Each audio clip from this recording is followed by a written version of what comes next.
Anda tentu kenal dengan benda yang saya pegang ini.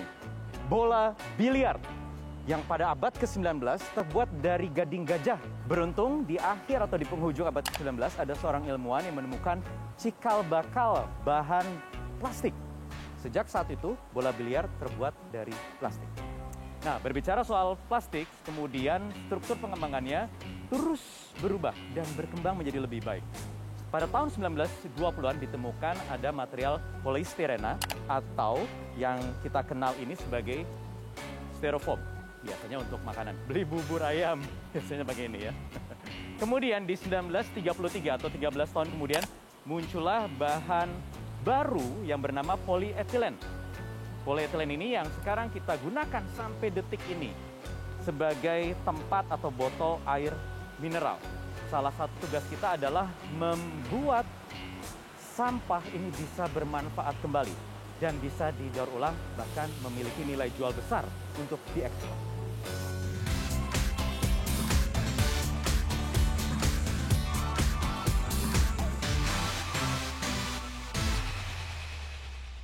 Sebuah survei menunjukkan setiap orang di Indonesia menggunakan sekitar 19 kg plastik setiap tahunnya.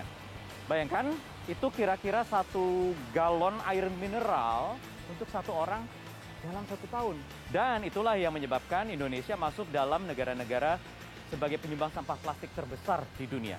Ada kurang lebih 45% atau 65 juta ton sampah plastik yang tidak termanfaatkan setiap tahunnya.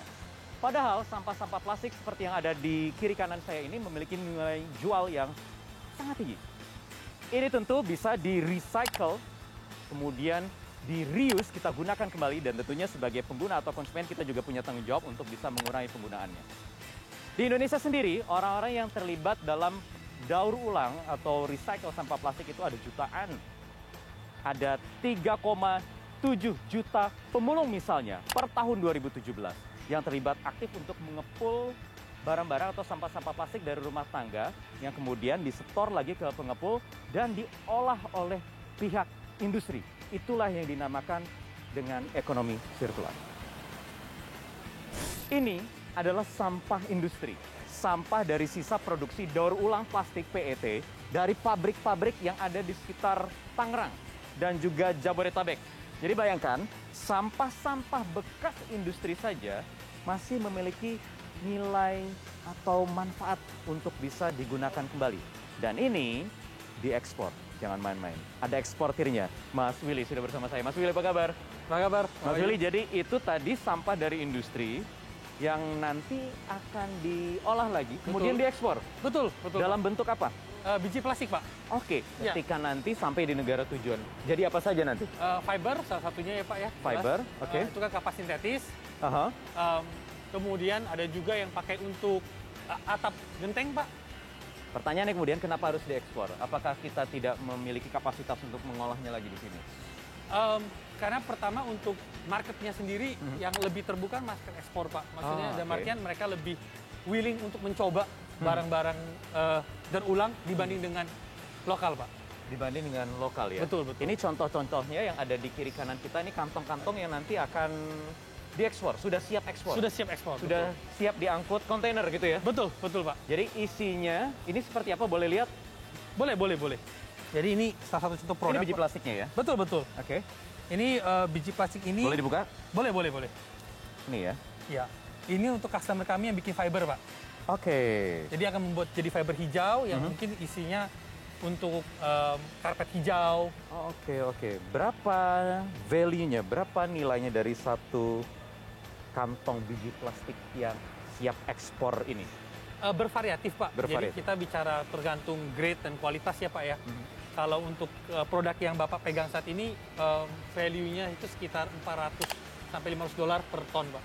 Ada tidak cara-cara khusus untuk mempermudah para konsumen supaya bisa lebih aware lagi dalam membuang limbah atau sampah plastik ini?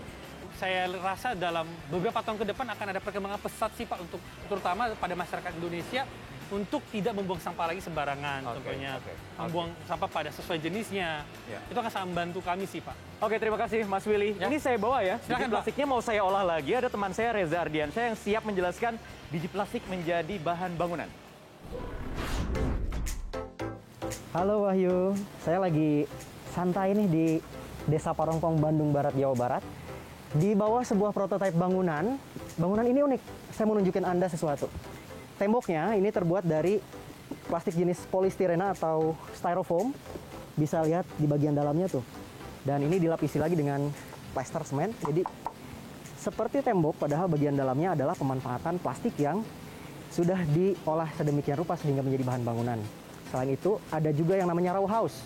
Lihat di sana. Itu rumah berukuran 3 x 3 meter persegi yang di dalamnya menggunakan konsep bahan daur ulang. Salah satunya ada plastik jenis PET yang digunakan sebagai salah satu ornamen yang ada di dalam kamar mandi. Siapa sih yang bikin?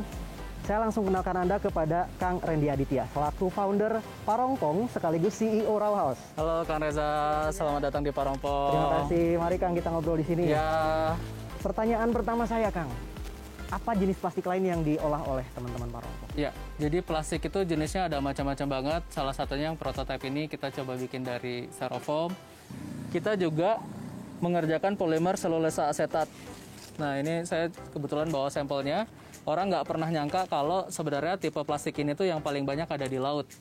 Jadi kita coba untuk menyelesaikan dengan membuat dia jadi satu sistem waste to material yang bukan hanya steril dan homogen, tapi dia juga kuat. Tujuannya apa? Supaya sampah-sampah material ini yang keburu ada di sungai, yang ada di laut, itu bisa kita olah. Proses pembuatannya?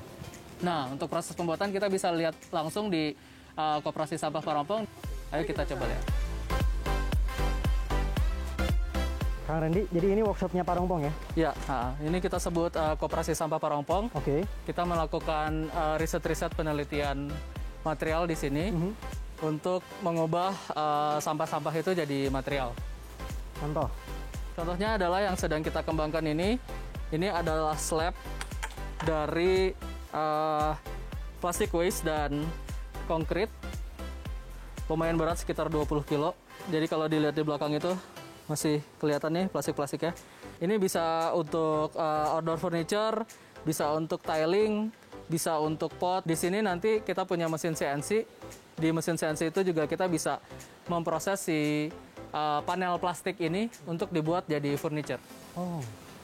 Dan semuanya nantinya akan bermuara ke sistem ekonomi tertentu. Sebetulnya pada prinsipnya yang ingin kita coba buka pikiran masyarakat adalah waste to material itu di apalagi konteks pengolahan sampah desa sepertinya lebih bisa dilakukan daripada waste to energy. Sederhananya menjadikan sampah menjadi material lain. Betul. Jadi tempat berikutnya. Ya. Kita ke sana. Oke. Let's go.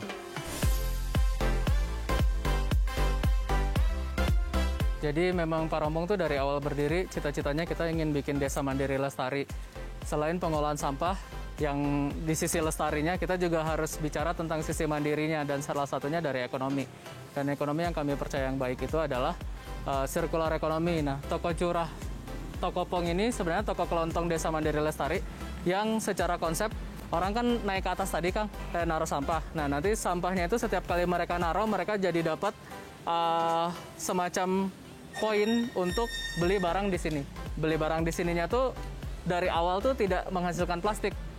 Jadi ini salah satu usaha yang tadi saya bilang. Selain kita mengempel lantai, kita juga mengajak orang untuk nutup keran. Cara nutup kerannya adalah stop beli barang-barang yang sebetulnya bisa kita beli dalam jumlah besar dan tanpa packaging, sehingga kita bisa ngurangin pemakaian plastik dari rumah gitu. Kang Randy, terima kasih. Sukses buat Parongpong. Terima kasih Hatur nuhun, banyak. Kang.